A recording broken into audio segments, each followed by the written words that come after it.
As Emily said, I'm Eliza. My pronouns are she, her, and I'm the GSA Women's Officer.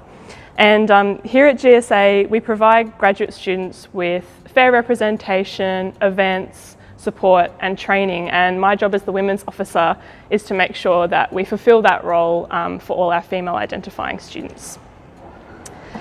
I'm also obviously a graduate student here. I'm doing my PhD. I'm in my final year in the Department of Obstetrics and Gynecology, just down the road at the Royal Women's Hospital, researching a disease you might have heard of called endometriosis. I've been a women's researcher and advocate for the last couple of years, and will happily talk your ear off about anything to do with that later on if you like.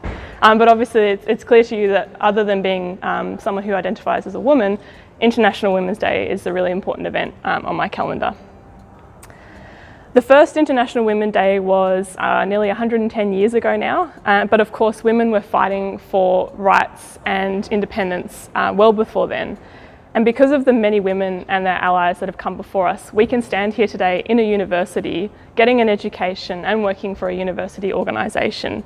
Also expressing our views and celebrating our identity with much more freedom than our forebearers. But obviously we still live in a world where this is not the case in every nation, in every context, and for everyone who identifies as a woman. And we are particularly privileged here in Australia, particularly in inner city Melbourne. While we've come a long way in terms of overcoming legal barriers to equity and equality, for example, voting rights, property rights, divorce rights, and so on, there are still massive issues with attitudes toward women, evident in things as extreme as the daily risk of violence. Still, 1 woman a week in Australia dies from domestic violence. And then there's also things as seemingly simple and harmless as gender-based jokes and slurs in social situations. And we won't forget that there are also women who are further marginalised by their race and identity, including their sexuality and their religion. And our non-binary and trans friends continue to be unjustly discriminated against despite their agency and their actions to improve their recognition and inclusion. Obviously, it's not my place to speak to the experience of all these groups, and I just want to take this opportunity to acknowledge my privilege. While I'm a bisexual woman, I'm still white, cisgendered, and from a middle-class Australian family. And I acknowledge that the opportunities that have been granted to me may not have been as accessible to others. I voice my firm desire to use my voice to help raise up these marginalised groups of women and non-binary friends of all colours and all backgrounds.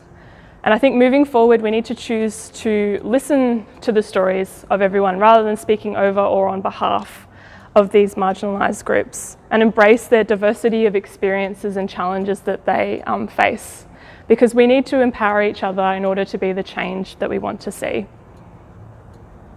We talk about women having to break through a glass ceiling a lot, but for marginalised groups, I've heard this ceiling better described as being made of concrete.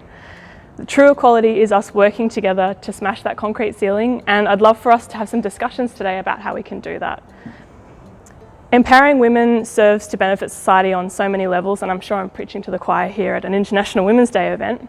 But according to Project Drawdown, for example, which is a leading climate solutions not-for-profit, the top solution to the current global climate crisis is to empower all girls and women. And this isn't just in the sense of providing access to contraception for all women and a family planning sense that would address overpopulation.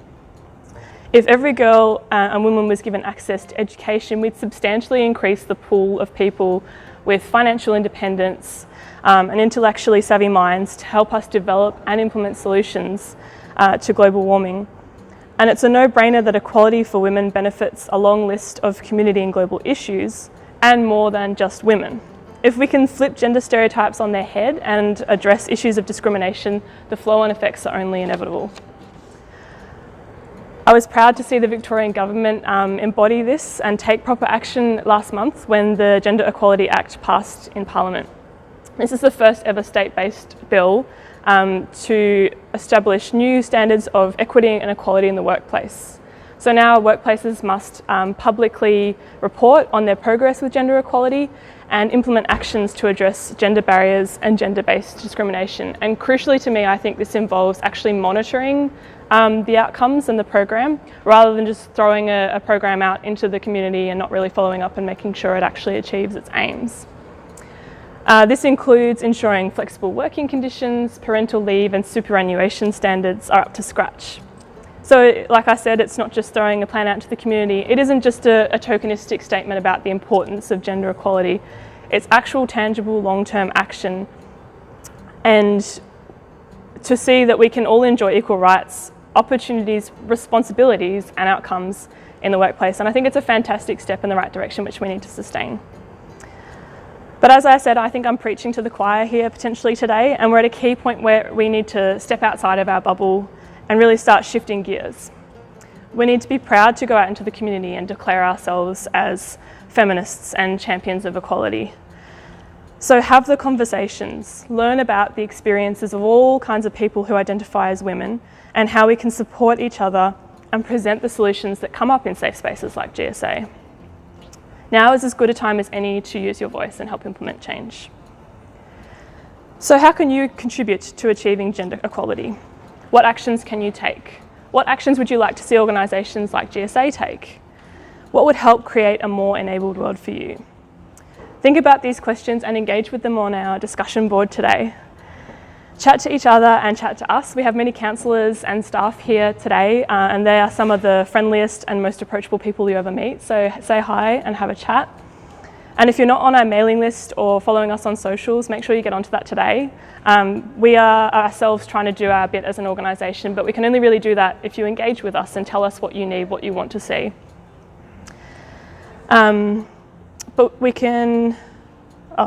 We welcome conversations with all students and grad groups today and beyond, and a key event to keep in your diaries is our Food for Thought with a Women's Health and Wellbeing theme on Wednesday the 8th of April.